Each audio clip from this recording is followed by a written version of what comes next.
اللہ الرحمن الرحیم۔ حجر اسود کے بارے میں ہے کہ راوی نے امام جعفر صادق علیہ السلام سے پوچھا کہ حجر اسود کو کیوں بوسہ لیا جاتا ہے، کیوں چوما جاتا ہے؟ تو امام نے کہا کہ اس میں تمام مخلوق کے عہد و میثاق رکھے گئے ہیں۔ اور ایک دوسری حدیث میں آپ نے بتایا کہ جب اللہ تعالیٰ نے اپنے بندوں سے عہد لیا تھا کہ کیا میں تمہارا رب نہیں ہوں، محمد تمہارے رسول ہیں، علی تمہارے امیر ہیں، تو حجر اسود کو حکم دیا کہ اس عہد و میثاق کو نگل لے۔ اس نے نگل لیا۔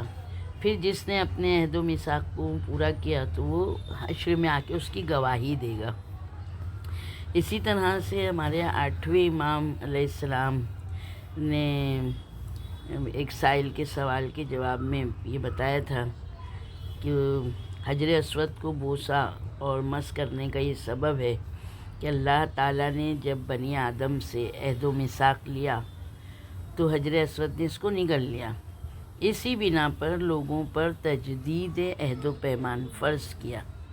اسی بنا پر لوگ حجر اسود کے پاس جا کر کہتے ہیں کہ میں نے اپنی امانت تیرے حوالے کی، عہد و پیمان تجھے یاد دلاتا ہوں تاکہ تو اس کی گواہی دینا۔ اور اسی بنا پر جناب سلمان کا قول ہے کہ قیامت کے دن حجر اسود لایا جائے گا تو وہ کوہ ابو قبیس کے مانند بڑا ہوگا، اس کی زبان اور ہونٹ ہوں گے تاکہ وہ لوگوں کے عہد و پیمان کی گواہی دے۔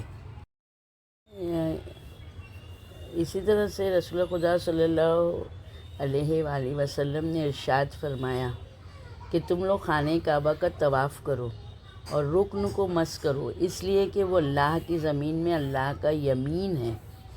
اللہ کی مخلوق اس سے اس طرح مصافحہ کرتی ہے جیسے کوئی بندہ یا کوئی مہمان مصافحہ کرتا ہے تاکہ وہ اس کے وفائے عہد کی گواہی دے۔ شیخ صدوق علیہ رحمہ یمین کے بارے میں کہتے ہیں کہ یمین یعنی اللہ کے معنی ہے، راہ خدا کے ہیں کہ جس کے ذریعے مومن ہے نا جنت کی طرف جائیں گے۔ اور اسی بنا پر امام جعفر صادق علیہ السلام نے فرمایا اللہم صلی علی محمد وآل محمد، یہ حجر اسود ہم لوگوں کا وہ دروازہ ہے جس سے ہو کر ہم لوگ جنت میں داخل ہوں گے۔ اسی بنا پر آپ نے ارشاد فرمایا اس کے اندر جنت کا ایک دروازہ ہے، جب سے یہ کھلا ہے کبھی بند نہیں ہوا، اور اس میں ایک جنت کی نہر ہے جس میں بندوں کے اعمال ڈالے جاتے ہیں، اور یہ رکن یمانی ہے، رکن حجر اسود نہیں ہے۔ اسی طرح سے امام کی پاس ایک راوی آتا ہے اور اس نے امام سے کہا کہ رکن یمانی اور حجر اسود کے دیوار کے درمیان میں اس نے سوال کیا، تو امام نے کہا کہ وہاں جنت کی ایک نہر ہے جہاں ہر پنجشنبے کو یعنی جمعرات کے وہ بندوں کے اعمال ڈالے جاتے ہیں۔ اسی طرح ایک روایت ہمارے چھوٹے امام سے ہے کہ آپ نے فرمایا کہ اللہ تعالیٰ نے حجر اسود کو خلق کیا، پھر بندوں سے عہد و پیمان لیا اور حجر اسود کو حکم ہوا اس کو نگل جا، اور مومنین اسی میثاق کی تجدید کرتے ہیں۔ بسم اللہ الرحمن الرحیم۔ عبداللہ ابن سنان کہتے ہیں کہ جب ہم لوگ طواف کر رہے تھے تو آل عمروی میں سے ایک شخص ادھر سے گزرا۔ اس نے کیا دیکھا کہ ایک شخص ہے نا اپنے ہاتھ سے پکڑے ہوئے حجر اسود کو بوسہ دے رہا ہے، تو اس عمروی نے اسے جھڑکا، بہت سخت سنایا کہ تیرا حج باطل ہو گیا، تو جس کو بوسہ دے رہا ہے وہ ایک پتھر ہے جو نفع پہنچا سکتا ہے نہ نقصان۔ تو راوی کہتا ہے میں نے امام جعفر صادق علیہ السلام سے کہا اللہم صلی اللہ کہ میں مولا آپ پر قربان، آپ نے سنا نہیں وہ عمری اس حجر اسود کو بوسہ دینے والے سے کیا کہہ رہا تھا؟ تو مولا نے کہا کیا کہہ رہا تھا؟ میں نے کہا کہ مولا عمروی کہہ رہا تھا کہ بندہ خدا تیرا حج تو باطل ہو گیا، حجر اسود ایک پتھر ہے جو نہ نفع پہنچا سکتا ہے نہ نقصان۔ مولا نے کہا وہ جھوٹا ہے، جھوٹا ہے، جھوٹا ہے۔ قیامت کے دن حجر اسود کی نہایت تیز و فصیح زبان ہوگی، وہ لوگوں کے وفائے عہد کی گواہی دے گا۔ پھر مولا نے کہا جس وقت اللہ تعالیٰ نے آسمان و زمین کو پیدا کیا تو دریا بھی پیدا کیے، ایک میٹھے پانی کا دوسرے کھارے پانی کا، پھر حضرت آدم علیہ السلام کی مٹی کو میٹھے دریا سے پیدا کیا اور اس پر کھارے دریا کے پانی کے چھینٹے دیے۔ پھر اسی مٹی سے حضرت آدم علیہ السلام کو پیدا کیا اور اس کی اس طرح مالش کی جس طرح چمڑے کی مالش کی جاتی ہے۔ پھر اسے کچھ عرصے کے لیے ایسے چھوڑ دیا۔ اب جب چاہا کہ اس میں روح پھونکے تو پھر اسے چمڑے کی طرح کھڑا کر دیا اور اس کے دائنے بازو سے ایک مٹھی ذرات کی مانند لے لی اور کہا یہ سب جنت کی طرف جائیں گے۔ پھر ایک مٹھی اس کے بائیں بازو سے الٹی طرف سے لی اور کہا یہ سب جہنم میں جائیں گے۔ پھر دائنے اور بائیں والوں میں بولنے کی طاقت پیدا کی تو الٹے طرف والوں نے کہا، یعنی جو اصحاب یسا کہے جائیں گے، اصحاب یسا نے کہا پروردگار تو نے ہم لوگوں کے لیے جہنم کیوں پیدا کیا؟ ابھی تو نے نہ کوئی اپنی مرضی ہم لوگوں پر ظاہر کی، نہ ہم لوگوں کے پاس کوئی رسول بھیجا۔ تو اللہ تعالیٰ نے فرمایا یہ میں نے اپنے اس علم کی بنا پر کیا جو مجھے معلوم ہے کہ تم لوگ کیا ہونے والے ہو، اور ابھی میں تم لوگوں کا امتحان لیے لیتا ہوں۔ یہ کہہ کر جہنم کو حکم دیا کہ وہ بھڑک اٹھی اور اصحاب یسا سے کہا اچھا اب تم سب اس میں کود پڑو، میں تم لوگوں کے لیے اس کو سلامتی کے ساتھ ٹھنڈا کر دوں گا۔ ان لوگوں نے کہا ہم نے تو اس کا سبب پوچھا تھا مگر تو نے ہمیں بھگانے کی بات کر دی۔ اگر تو اصحاب یمین کو بھی یہی حکم دے تو وہ بھی اس میں داخل نہیں ہوں گے۔ ان کا یہ جواب سن کر اللہ نے جہنم کو حکم دیا، وہ پھر بھڑک اٹھی۔ تو اصحاب یمین جو سیدھے ہاتھ کی طرف کے اصحاب تھے ان سے کہا تم سب کے سب اس میں کود پڑو، ہم اس آگ کو سلامتی کے ساتھ تم لوگوں پر ٹھنڈا کر دیں گے۔ جیسے ہی اللہ نے کہا سارے اصحاب یمین جنت کے جہنم کی آگ میں کود پڑے اور وہ آگ سلامتی کے ساتھ ان پر ٹھنڈی ہو گئی۔ پھر اللہ نے سب سے پوچھا کیا میں تمہارا رب نہیں ہوں؟ تو اصحاب یمین نے خوشی سے کہا ہاں، اور اصحاب یسار نے کراہت سے کہا ہاں۔ پھر اللہ تعالیٰ نے ان سب سے عہد و پیمان لیا۔ آپ نے فرمایا کہ اس وقت حجر اسود جنت میں تھا۔ اس وقت وہ جنت میں تھا، اللہ تعالیٰ نے اس کو وہاں سے نکالا اور مخلوق سے جو عہد و پیمان لیا تھا وہ اس کے اندر رکھ دیا۔ اللہ کا قول ہے بسم اللہ الرحمن الرحیم وَلَهُ أَسْلَمَ مَنْ فِي السَّمَاوَاتِ وَالْأَرْضِ طَوْعًا وَكَرْهًا وَإِلَيْهِ یرجعون۔ حالانکہ آسمانوں اور زمین میں خوشی سے اور بے اختیاری سے اس کے فرما بردار میں اسی کی طرف لوٹائے جائیں گے۔ جب اللہ تعالیٰ نے حضرت آدم کو جنت میں ساکن کیا، ان سے خطا ہوئی تو اللہ تعالیٰ نے حجر اسود کو نیچے اتارا، اس کو خانہ کعبہ کے ایک کونے میں رکھا۔ پھر حضرت آدم علیہ السلام کو کوہ صفا پر اتارا۔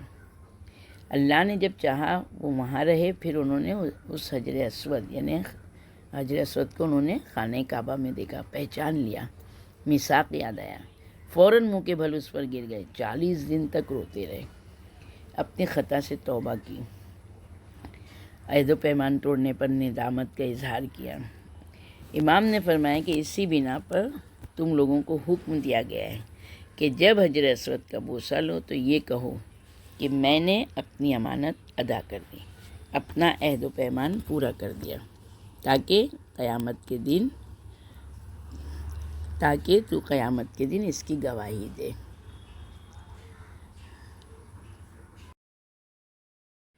اسی طرح امام جعفر صادق علیہ السلام فرماتے ہیں کہ ایک مرتبہ دوسرے خلیفہ حجر اسود کے پاس سے ہو کر گزرے تو بولے کہ اے حجر اسود، خدا کی قسم میں جانتا ہوں کہ تو صرف ایک پتھر ہے، تو نہ نقصان پہنچا سکتا ہے نہ نفع، مگر میں نے دیکھا کہ رسول اللہ صلی اللہ علیہ وآلہ وسلم تجھ سے محبت کیا کرتے تھے، اس لیے میں بھی تجھ سے محبت کرتا ہوں۔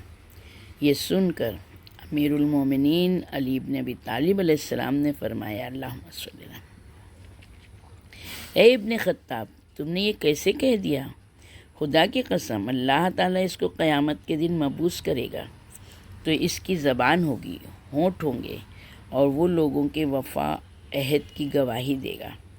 یہ زمین پر اللہ تعالیٰ کا یمین یعنی داہنا ہاتھ ہے، اللہ کی مخلوق اسی پر اس کی بیعت کرے گی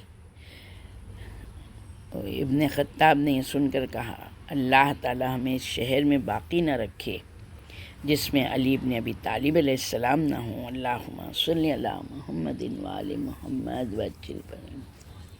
اسی طرح ہمارے چھٹے امام نے ایک مرتبہ فرمایا کیا تم جانتے ہو کہ لوگ حجر اسود کو بوسہ کیوں دیتے ہیں؟